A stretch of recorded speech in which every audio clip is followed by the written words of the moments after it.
Assalamualaikum warahmatullahi wabarakatuh. Bertemu lagi dengan Ibu di pertemuan kedua ini. Kita akan lanjutkan materi yang kemarin.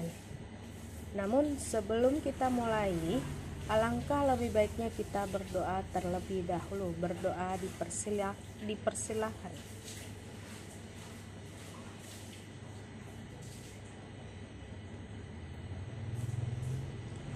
Berdoa selesai, lanjut ke materi, yaitu syarat-syarat penyusunan perencanaan sarana dan prasarana. Di situ ada beberapa, ada 3. Yang pertama yaitu perencanaan harus jelas. Nah, di situ supaya jelas itu ada beberapa hal, ada 6 hal yang perlu dilakukan, ya. Bisa dibaca sendiri. Kemudian yang B, didasarkan atas kesepakatan dan keputusan bersama dengan pihak-pihak yang terlibat dalam perencanaan. Siapa aja sih yang terlibat dalam perencanaan? Yaitu melalui kesepakatan. Yang pertama yaitu di situ ada 5, ya. Kesepakatan dan keputusan dibuat menurut pedoman standar jenis, kuantitas, dan kualitas sesuai dengan skala prioritas. Kemudian yang kedua, perencanaan pengadaan sesuai dengan plafon anggaran yang disediakan kantor. Yang ketiga, kesepakatan dan keputusan harus sesuai dengan prosedur yang telah ditetapkan. Yang keempat, kesepakatan dan keputusan bersifat fleksibel dan dapat menyesuaikan dengan keadaan. Yang kelima, perencanaan bisa dibuat pada jangka pendek 3 tahun, jangka menengah 4-5 tahun, kemudian jangka panjang 10-15 tahun. Kemudian yang ketiga dari syarat penyusunan yaitu perencanaan pengadaan sarana prasarana kantor harus dipandang sebagai bagian integral dari usaha peningkatan kualitas pekerjaan. Nah, sarana dan prasarana kantor yang wujudnya berupa ATK, kemudian perabot kantor, kemudian alat komunikasi harus direncanakan pengadaannya. Selain itu, kemudian diusahakan tersedia secara lengkap, ya, untuk menunjang pekerjaan kantor menjadi lebih cepat dan berkualitas. Apa jadinya jika tidak tersedia lengkap? Ya, jadinya akan mengalami hambatan. Makanya perlunya pengadaan sarana prasarana kantor harus direncanakan secara matang. Perencanaan demi kemajuan perusahaan. Kemudian yang kelima, analisis kebutuhan sarana prasarana kantor. Ada 2, yaitu analisis kebutuhan kuantitatif, ya. Itu tentang frekuensi kegiatan, berapa jumlah perlengkapan serta bagaimana penggunaannya. Kemudian yang B, kebutuhan kualitatif. Ini tentang analisis terhadap pengelompokan tentang jenis kegiatan dalam suatu organisasi, seperti tipe, ukuran, mutu, dan harga. Data yang dikumpulkan adalah perlengkapan yang telah ada, bagaimana kondisinya, dan fasilitas lainnya yang berhubungan. Kalau kuantitatif itu lebih ke jumlahnya, ya, jumlah perlengkapan cukup atau tidaknya, ya. Jadi harus sesuai dengan pekerjaannya. Kira-kira perlengkapannya cukup nggak nih untuk kegunaan dalam 1 minggu. Kemudian untuk kualitatif dari segi tipe, ukuran, mutu. Jika mungkin ada yang kurang dari mutunya, mungkin pembelian bolpen standar mutunya berkurang, kita harus cari bolpen yang lebih bagus. Seperti itu. Kemudian yang keenam, pengusulan atau penentuan kebutuhan sarana prasarana. Di situ ada beberapa. Yang pertama yaitu perencanaan pengadaan barang bergerak. Contoh, ya, di situ ada barang bergerak terbagi menjadi dua klasifikasi. Yang pertama yaitu perencanaan pengadaan barang habis pakai. Contohnya apa? Kayak pulpen, ya, kertas, seperti itu. Yang pertama yaitu daftar perlengkapan disusun dengan menyesuaikan kebutuhan dari rencana kegiatan yang akan dilaksanakan. Memperkirakan biaya untuk pengadaan barang sarana dan prasarana kantor. Kemudian yang C, rencana pengadaan barang disusun menjadi rencana triwulan, kemudian rencana tahunan. Yang kedua, perencanaan pengadaan barang tak habis pakai. Contohnya apa di sini? Mungkin mobil, ya, nggak mungkin habis pakai, ya.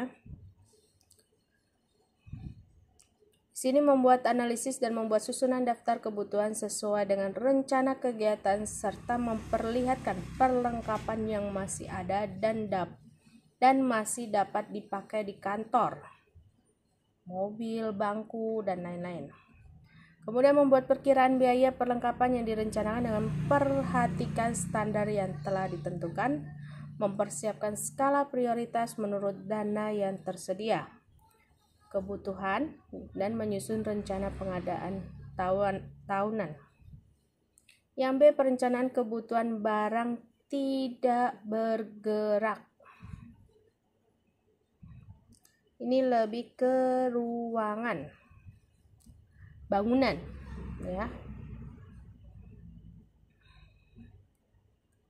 Di situ ada urutannya, ya, 1 sampai 5. Kemudian yang C, pengusulan atau penentuan perencanaan pengadaan barang bergerak.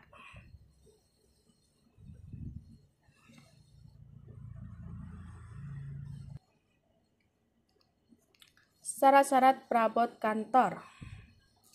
Ada beberapa syarat perabotan kantor, yaitu sebagai berikut. Yang pertama, ukuran fisik disesuaikan agar pemakaiannya fungsional dan efektif. Yang B, bentuk dasar perabot memenuhi syarat-syarat sebagai berikut. Di situ ada syaratnya. Kemudian yang C, konstruksi perabot kantor hendaknya memenuhi persyaratan kuat dan tahan lama, mudah dikerjakan secara massal, tidak tergantung keamanan pemakaian, bahan yang mudah didapat di pasar disesuaikan dengan keadaan setempat.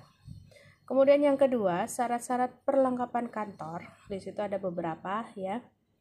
Kemudian lanjut ke yang D, pengusulan atau penentuan perencanaan pengadaan barang tidak bergerak. Di situ ada contoh tanah.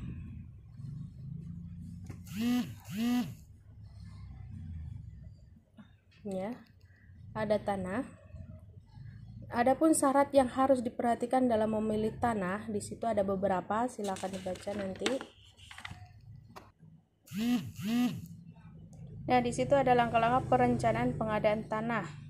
Ada poinnya, yaitu menganalisis kebutuhan tanah. Tanah yang dipilih hendaknya mengacu pada syarat-syarat pemilihan tanah dan hasil analisis kebutuhan bangunan yang akan didirikan serta lokasi yang ditentukan berdasar pemetaan kantor. Kalau kita membuat usaha, kira-kira kita butuh ruangan seluas berapa sih? Ya, atau kita butuh tanah seluas berapa? Harus ada perkiraannya. Nah, sebelum itu diperkirakan apa saja yang ada di dalam situ, mau yang kita buat itu seperti apa. Jadi kita bisa menganalisis kebutuhan tanah. Kemudian yang B, mengadakan survei kondisi tanah. Ya, harus memperhatikan aspek apakah di lokasi tersebut terdapat fasilitas seperti jalan, listrik, air, telepon, dan alat transportasi atau tidak. Kemudian mengadakan survei harga tanah. Harga tanah perlu dicek apakah harga tanah yang ditawarkan terlalu mahal atau tidak. Kemudian yang kedua, yaitu bangunan. Gedung kantor sebagai sarana atau tempat yang akan dibangun untuk sebuah perkantoran. Ya. Oleh karena itu, dalam membangun gedung perkantoran dituntut adanya perencanaan dengan prosedur seperti berikut. Yang pertama yaitu menyusun rencana bangunan yang dibutuhkan berdasarkan analisis kebutuhan. Sekali lagi, kalau membuat usaha, kalau kita ingin membuat bangunan, kebutuhan apa saja sih? Kita mau usaha apa? Misal usaha kuliner berarti perlu adanya dapur, kamar mandi, kemudian tempat makan, kemudian tempat memasak ya, dapur dan lain sebagainya. Kemudian melakukan survei terhadap tanah. Tanahnya ini tanah bergerak atau tanah yang aman nih. Kalau tanah bergerak, kalau sewaktu-waktu ada itu bisa bergerak nanti ya, tanahnya bisa bergeser, ambruk. Kemudian yang ketiga, menyusun atau mengecek rencana konstruksi dan arsitek bangunan berdasarkan kebutuhan dan hasil survei. Kemudian yang D, menyusun rencana anggaran biaya sesuai harga standar di daerah yang bersangkutan. Kemudian yang E, pentahapan rencana anggaran biaya RAB disesuaikan dengan pelaksanaan secara teknis serta memperkirakan anggaran yang akan disediakan setiap tahun dengan memperhatikan skala prioritas yang telah ditetapkan sebelumnya. Jadi kalau udah terbentuk bangunan, kita juga perlu membuat rencana anggaran, mungkin untuk biaya perbaikan, untuk biaya pengecatan dan lain sebagainya. Nah, selanjutnya prosedur perencanaan sarana dan prasarana. Yang pertama, identifikasi dan analisis kebutuhan kantor. Di situ ada beberapa. Identifikasi apa sih? Adalah pencatatan dan pendaftaran secara tertib dan teratur terhadap seluruh kebutuhan sarana dan prasarana kantor yang dapat menunjang kelancaran pekerjaan, baik untuk kebutuhan sekarang maupun yang akan datang. Hal-hal yang terkait di situ ada 4 ya. Kemudian yang B, inventarisasi sarana dan prasarana ya. Langkah selanjutnya adalah diadakan pengurusan, penyelenggaraan, pengaturan dan pencatatan barang-barang kantor ke dalam suatu daftar inventaris. Nah, inventarisasi tersebut dilakukan secara teratur menurut ketentuan yang berlaku. Ya, ketika ada pengadaan barang, perlu ada catatan. Barang datang berapa, yang baik berapa, yang rusak berapa. Jadi ketika nanti mau merencanakan anggaran di tahun anggaran berikutnya, bisa tahu kebutuhannya itu seperti apa, kebutuhannya apa aja. Kemudian yang C, mengadakan seleksi. Ya, di situ yang pertama menyusun konsep program. Nah, ada beberapa. Kemudian pendataan. Nah, dalam tahapan pengadaan seleksi perencanaan sarana dan prasarana, pendanaan merupakan salah satu hal yang penting, khusus untuk kantor pemerintah. Pendanaan untuk pengadaan, kemudian pemeliharaan, serta penghapusan sarana dan prasarana dibebankan dari APBN atau APBD. Perencanaan anggaran tersebut dilaksanakan dalam jangka pendek, jangka menengah, dan jangka panjang. Perencanaan anggaran ini berfungsi untuk memutuskan rincian menurut standar yang berlaku terhadap jumlah dana yang telah ditetapkan, sehingga terhindar dari pemborosan. Nah, untuk pertemuan yang kedua ini Ibu akhiri sampai di sini. Sekian dari Ibu. Wassalamualaikum warahmatullahi wabarakatuh.